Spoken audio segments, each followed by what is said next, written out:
Live and direct, live and I take no jive. Legalize it. So how much can a koala bear? Koala bear, koala bear. Koala bear. Barry pulls a joint out of his pocket. Bill says, great, Barry, a reefer. Hi, welcome back. It's another episode of the Koala podcast. And I've got Bob Hoban back on the show. It's been a while, Bob. I think good 18 months, if not longer. You've been up to plenty of stuff, but so has the world of cannabis. And I think we should talk about that. And probably the best way to start is the pre-Christmas flurry of that executive order. And everybody thinks it means something, except for me, who thinks it doesn't mean anything at all very much at the moment. So what are your, there's obviously plenty of politics in it. It was not soon on the tails of that, of the hemp stuff as well. What do you think's happening? A couple of things, Sean. First of all, Happy New Year. Thanks for having me. It's good to be back. Let me just frame this a little bit differently before we get into the executive order specifically. Let's look back at when Mitt Romney was running for president and had a debate at the University of Denver, 10 or 12 years ago now, maybe a little bit more, probably more. Yeah. We're getting old, Sean. I know. Don't tell me. Don't tell me. But somebody from the Cannabis, it wasn't Ricardo Baca, but it was somebody else on the staff that asked Romney after the debate, tell me what you think about cannabis policy in the U.S. And Romney's eyes went wild. I was there. His eyes went wild. He says, what do you ask me? Like, ask me something real, almost like talking to a kid. Next question, please. You can't do that anymore. Anywhere in the world, or most places in the world, you have to treat it as a serious policy debate. So I think that we've come a really, really long way in a short period of time, but we don't give ourselves credit for that as an industry, or we don't allow ourselves to see objectively that there has been a lot of success policy-wise, because now it's an issue that you can't dodge, and countries, as we have enacted policies in favor of commercialization of cannabis medical programs all over the world. It's a serious issue that you need to, at first, Romney says you can't deal with it. Politicians didn't have to deal with it. Then everybody had to deal with it. It was a real issue. It still is. But in the US, it's become a political football. And that's where we are today.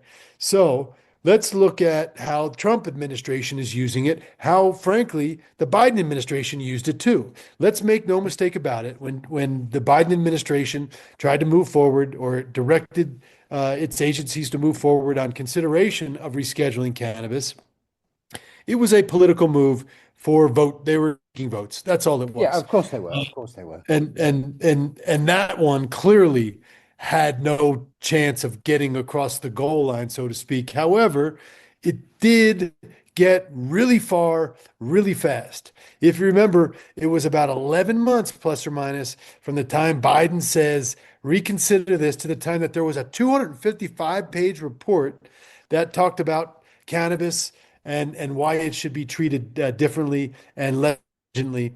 And it, for the first time in U.S. government history, it began to rely on, or at least cite to, sources from outside of the United States. And that's important because, as you and I know, cannabis research and cannabis medicine has evolved all around the world, but in the US, we're kind of stuck in this 1950s mindset in many ways. So then that sets the table for where we are today in this political football. Of course, you've got industrial hemp and hemp intoxicating compounds all over the country, in every gas station, every liquor store you can find. So a couple of weeks before the rescheduling announcement, the federal government announced that it was going to put a 1-year potential ban on the hemp.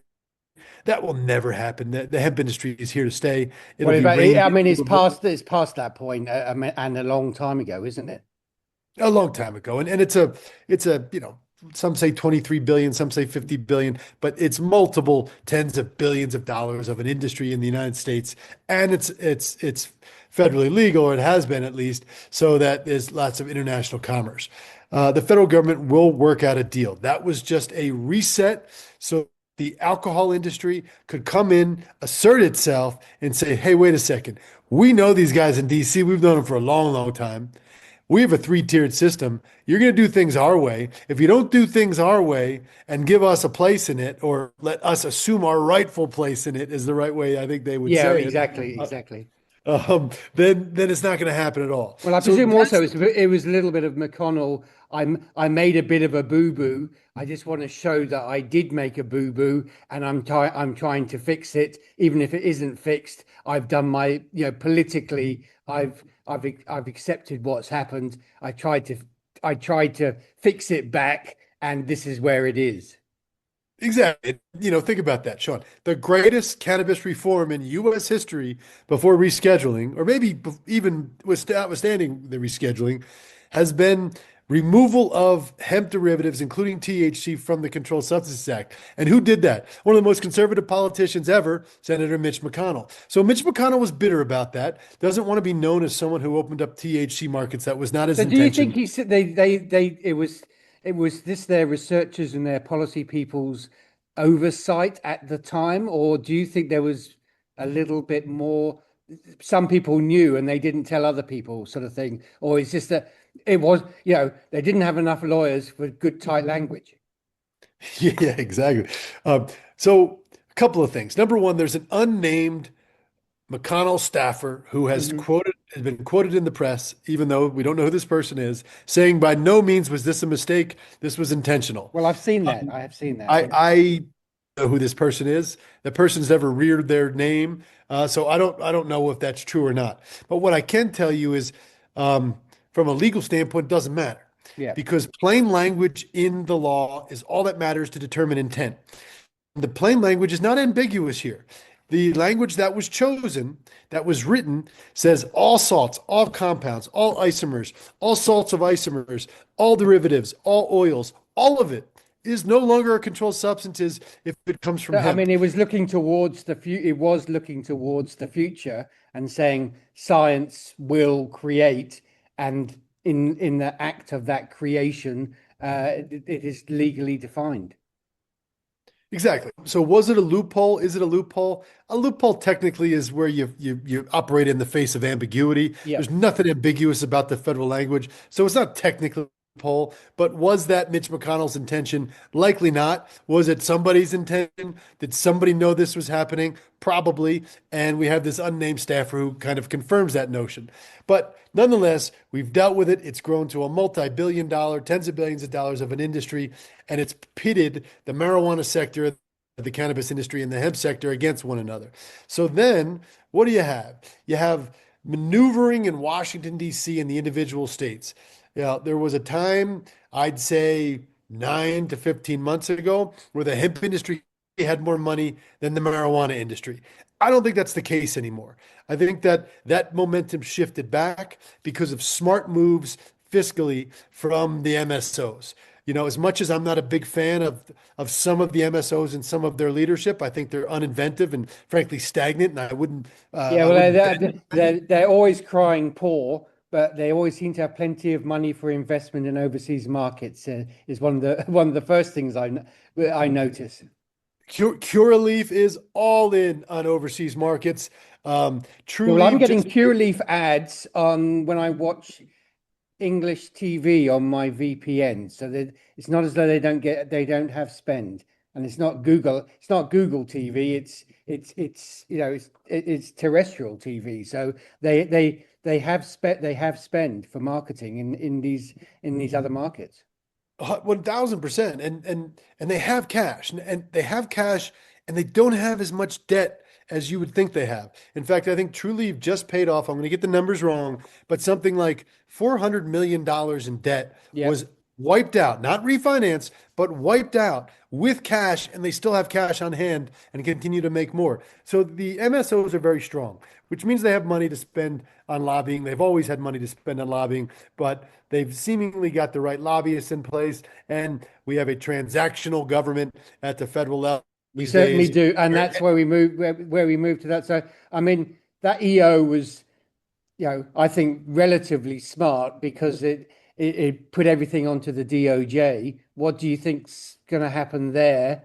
And will they will they just, because it's a transactional government, will the DOJ just, and you know this stuff much better than me, will they just say, yay, go ahead at some point that's undetermined, or will they still be putting it through the processes that the last administration kicked the can down the road on in terms of processes? Well, what I saw, and I meant, pardon me, Sean, I meant to look this up before we talked. I couldn't find it, but I recall sometime within the last 4 or 5 weeks, there was a specific, right after the announcement, within a week of the announcement, there was a specific note from the White House that said that this will happen by the spring.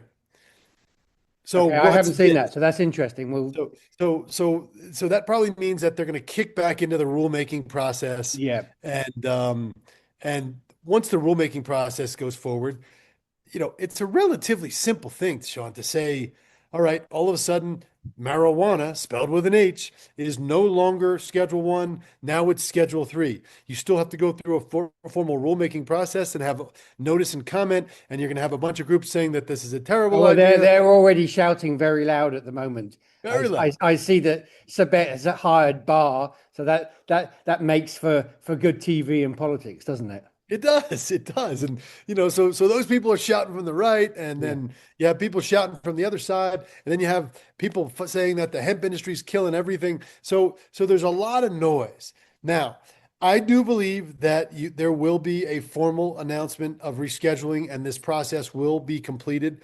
I don't think any later than the summer, to be honest with you, because it's a relatively simple process.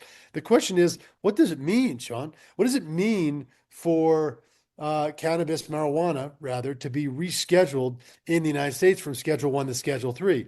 I want to talk about that, but one thing that sticks in my mind before I want to talk about the executive order and the politicking process that was behind it, because this executive order has existed for a very long time. I've seen drafts of it for months and months. When Trump first took office, I saw drafts of something with similar language, figure out what its policy was, or frankly, who was going to influence them the most. And I do think that this is an economic opportunity that the Trump administration is allowing to move forward, despite the fact that so many conservative Republicans are against it. The executive order started as a very simple thing that said, I direct these agencies to reschedule on a fast track.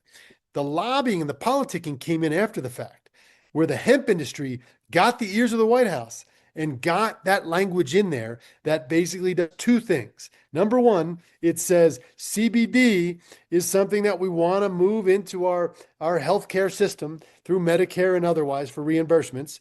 That was big, but that's also driven by dollars from private investment from CBD operators in the US that were close to the White House. Yeah. But here's the most significant thing. At the last hour, what was added in there was language that basically directed Congress to sort out the hemp situation, to say, all right, you got to figure this out. In other words, go regulate hemp.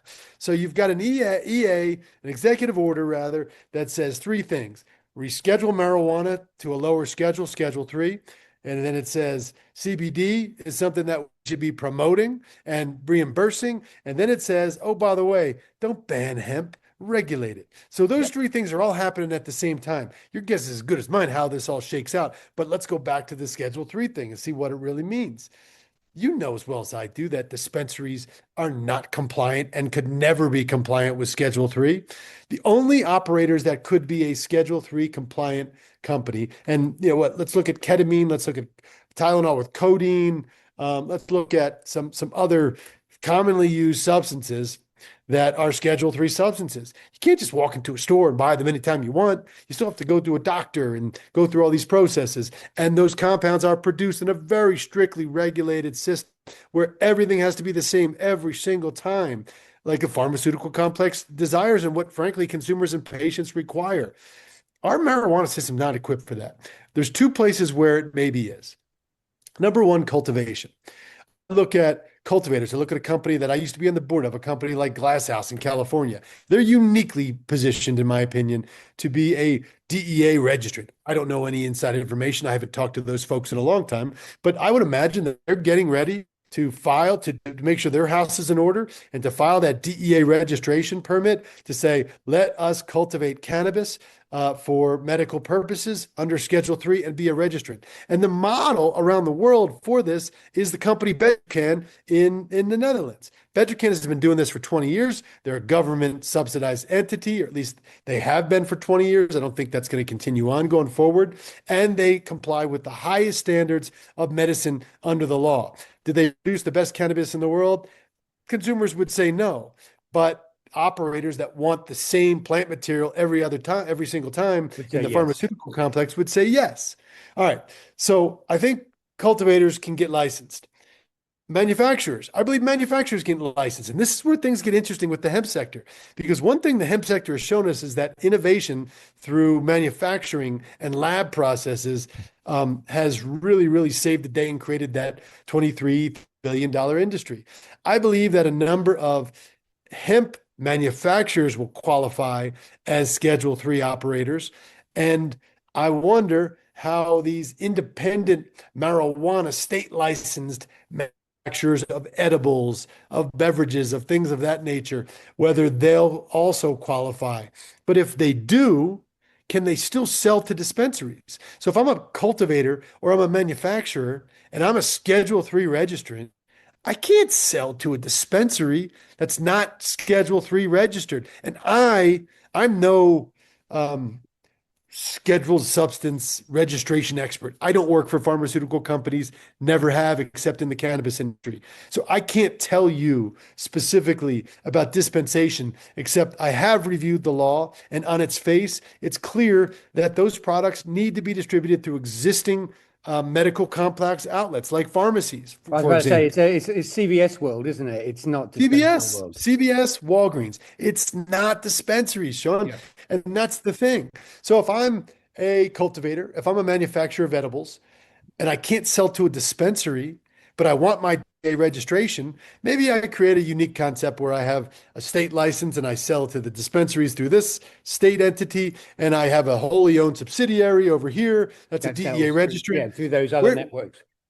Where does that material can only go to drug developers and international operators that have the same registrations for medical purposes that are the equivalent of the US. So I think that by this time next year, Sean, and we should plan this, we'll be talking about the US either exporting or agreeing to export cannabis and derivatives internationally from DEA operators. I really believe that's going to be the case. Well, I mean, I presume that's part of the reason this will happen, because they must have seen what was happening in other markets and how they're operating, even if it's on a much smaller scale, except for the Canadians, and that the future is coming very fast. And countries like the UK have been good about this. As you say, the Netherlands, okay, the Germans are arguing about it a lot, but, you know, the Swiss, the chocolate money drugs, they're thinking about it. And, you know, there's a host of other nations that's the starting point, is how do we create a medical cannabis environment for export? So, I mean, the US will leave itself out of the market if it doesn't move quickly. Not that it can't control the market because of the size of it, but, you know, they don't want to be last off the starting block, do they? No, you don't want to be last. And you know, that's always been the notion. I mean, the articles are plenty when you think about how the Canadian markets brought all that money in when Canada was the first country to legalize and do things that, well, I guess Uruguay technically was, but, you know, the first manufacturing complex of a notable scale that was there to legalize. And ultimately, that's the lesson that they learned, is that all that money went into those Canadian exchanges, the Toronto Exchange and the Canadian Securities Exchange, and it was deployed all over the world. And there's not much to show for it anymore. With there's some few companies left, but all that money came and went, and a bunch of people got rich on stock options. So is that same thing going to happen again? I think that the companies are going to have to be much more disciplined to get that kind of investment going forward and actually be real business operators. Because if the U.S. plays, it does signify this is no longer some niche thing. And that doesn't mean that the US produces the best cannabis or that it produces the best products. No, no, no. However, my experience working around the world in this space, and I think you might have the same experience, although tell me if I'm wrong, is everybody still wants US or California genetics, and everybody still wants US products like No, edibles no. Well, I and this. mean, if you live in London and you call your guy and you get your telegram list, they all have Californian this or this. It's all fake versions. That's the brand. It is. It's Unilever, it's Coca-Cola. It's the same. It's the same thing happening. So as you say, it might not be the best, but it's the most efficient international distribution. It is, and it's got that allure, especially Yeah. if it's California based. So you've got all these things happening at the same time, and so I come back to when the marijuana sector was lobbying DC for this rescheduling change, because make no mistake about it, it didn't happen by accident. To your point, it was pushed by those MSOs and large influential lobby groups under the premise that 280E tax relief was the most important thing.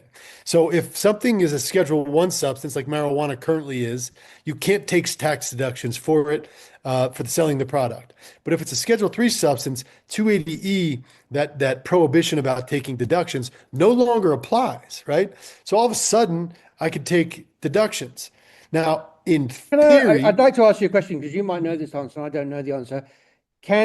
Once that comes into play, can companies backtrack and try and claim prior taxes under one? Are people talking about that?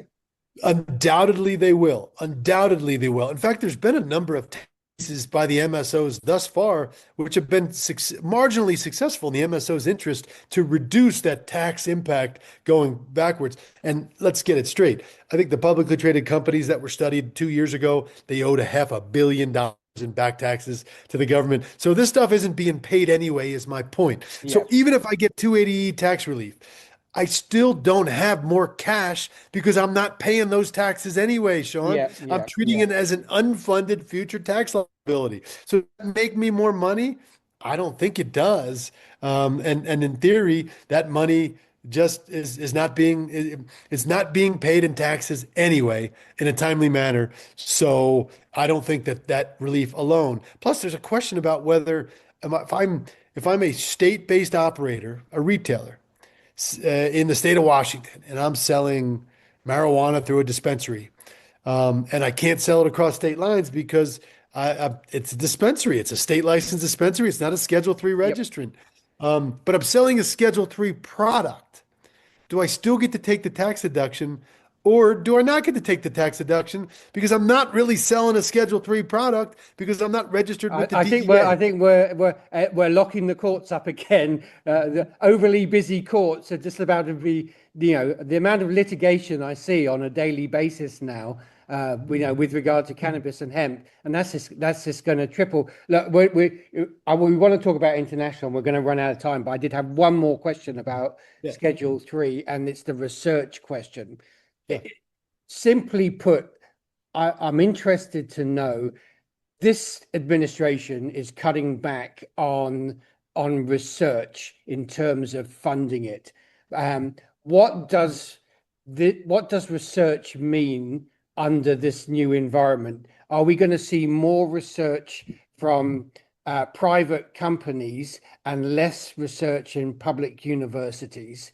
How do you see that's going to play out when there's less money in the public sector to use for research? I think that this will encourage a lot of research, because if the private sector well, currently, because it's still Schedule 1, but in a Schedule 1 environment, there is no recognized for the substance. So why would I research it in the US? Now, the weird thing is I can do my research in London, I can do it in Germany, and then I can bring those studies into the US, and I can get that formula approved in the US, even if it has cannabis in it. We've seen that with Jazz Pharmaceuticals and a couple of other things.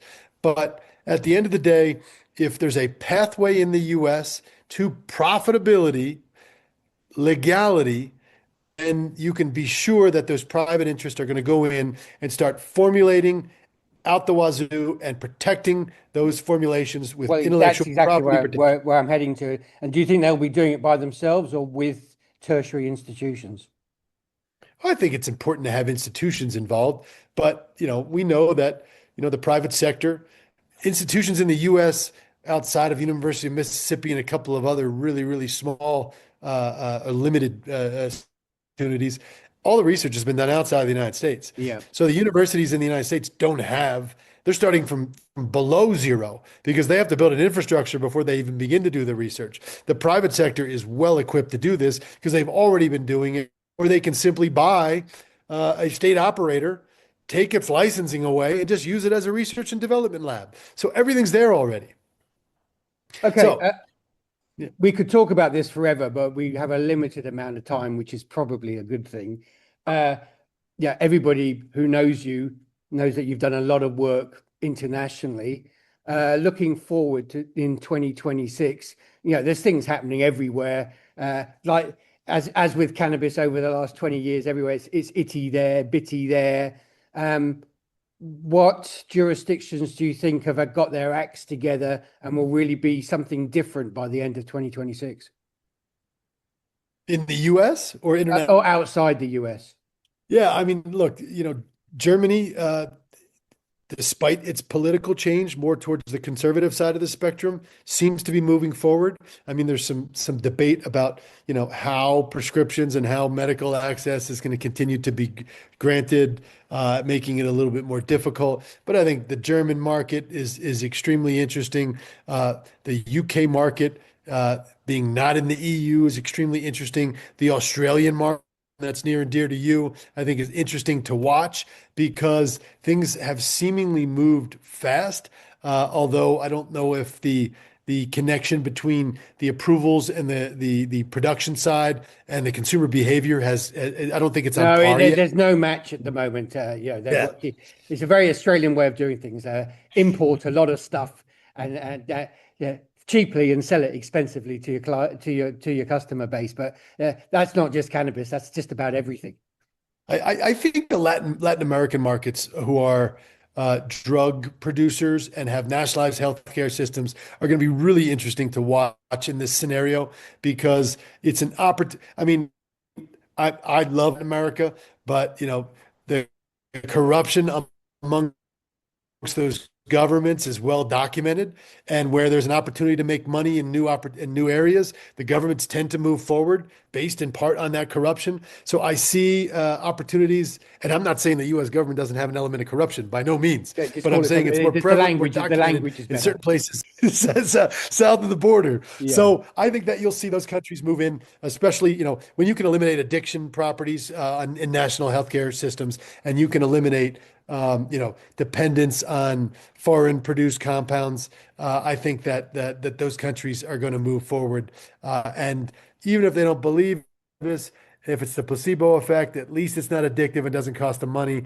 and it doesn't hurt anybody. And I think that's the overwhelming sentiment. I think we'll see Mexico move forward, and I think Colombia is uniquely positioned, and I think Brazil and Argentina, to a lesser extent, are really, really going to be interesting players in drug development. Because if you look at it, Paraguay and Bolivia tend to be large producers for those countries of drugs, generally speaking, and those countries, Paraguay already has a medical pharmaceutical program in place.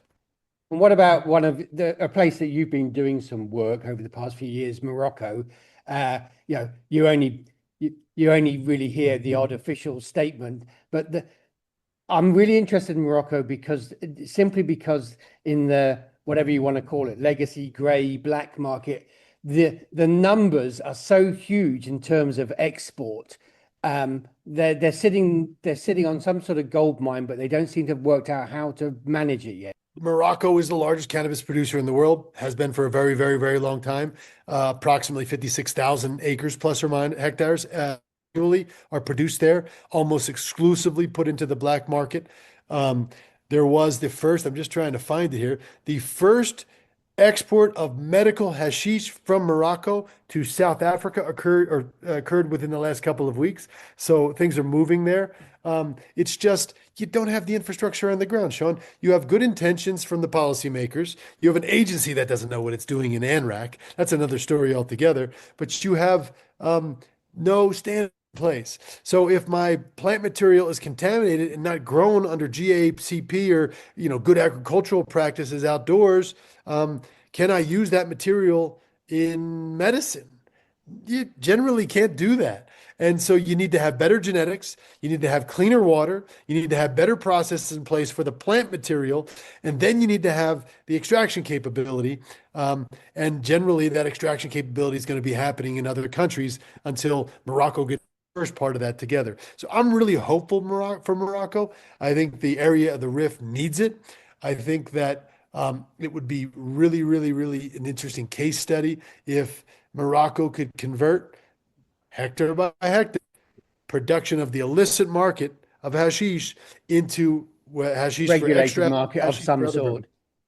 purposes. Yes. Before we get on to, because we only got 5 minutes left, before we get on to what you've been up to quickly, I do have one more really simple question is, now that executive order has been written and there's processes in the US, do you think that anybody at the UN will think slightly differently about scheduling there, or are they quite happy to sit on the status quo?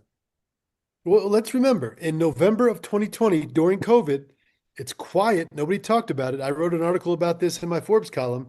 The United Nations did, for the first time in history, recognize medical cannabis with the US's support. So all of this table has been set. What the UN has not done was promulgated model rules on how countries should enact medical cannabis programs.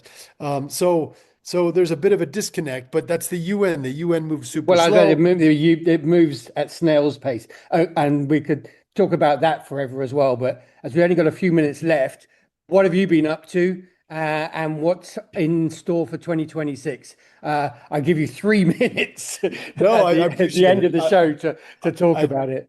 as you know, and many people know, I don't practice law full time anymore. I do some legal work. I do some fractional executive work.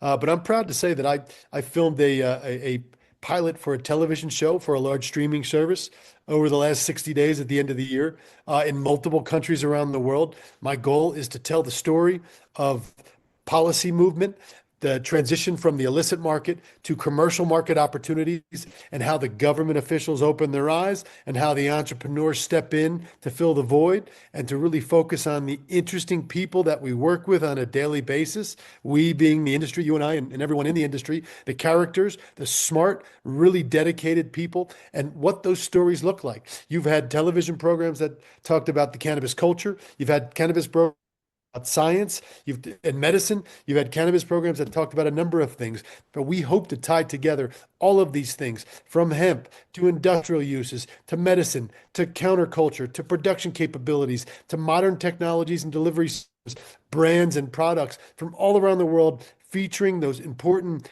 highly educated, highly intelligent, highly dedicated people that are working in our space that people in the world don't know about. And we've got a lot of progress with the streaming services, and we do believe that by the spring that we will have an agreement in place, and that this program will be rolling. And I hope to come visit you in your backyard someday and tell that story of what's happening all over the world. Yeah, well, I mean, even where I live in Indonesia, only very recently a member of parliament actually stood up and talked about medical cannabis, because quietly in the most conservative part of the country, Aceh, that's where they grow it all. There's lots of politics. If the Malaysians are doing something, the Indonesians have to do something. And I just think it's really good to open up the entire, other people to understand that the entire planet is now talking about this issue. And of course, every country, every jurisdiction has their own culture and goes at their own pace on these things. But change, as you say at the beginning of the show, has switched, and there's only one, like time, it moves forward. Well, I think that's right, and everything is moving forward, and especially part of the world, but I was pleased to say that we went to Japan, we went to Iceland, we went to Colombia, we went to Mexico, we went to Amsterdam, we went to Argentina to document these stories. And please look out for a show, working title called The Green Frontier with Bob Hoban. And we hope to see that on a major streaming service by the spring. And the last thing, Sean, I'd like to say, and I think you've done this well also, is I just want to do just a moment to recognize, the passing of one of the great legal minds in our field. Thank you. Thank you Peter for mentioning Homberg.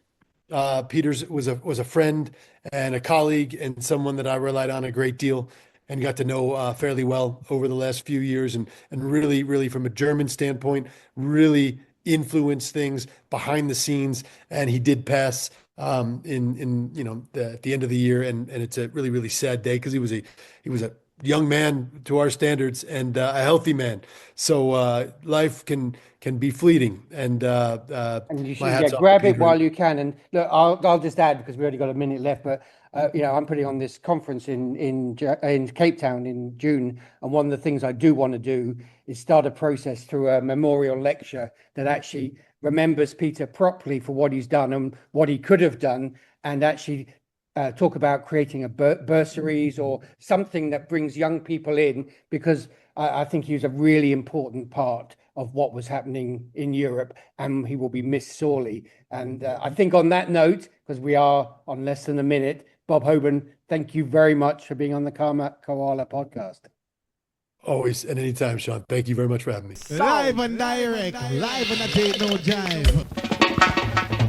Legalize it. So how much can a koala bear? Koala bear, koala bear. Koala bear. Barry pulls a joint out of his pocket. Bill says, "Great, Barry, a reefer."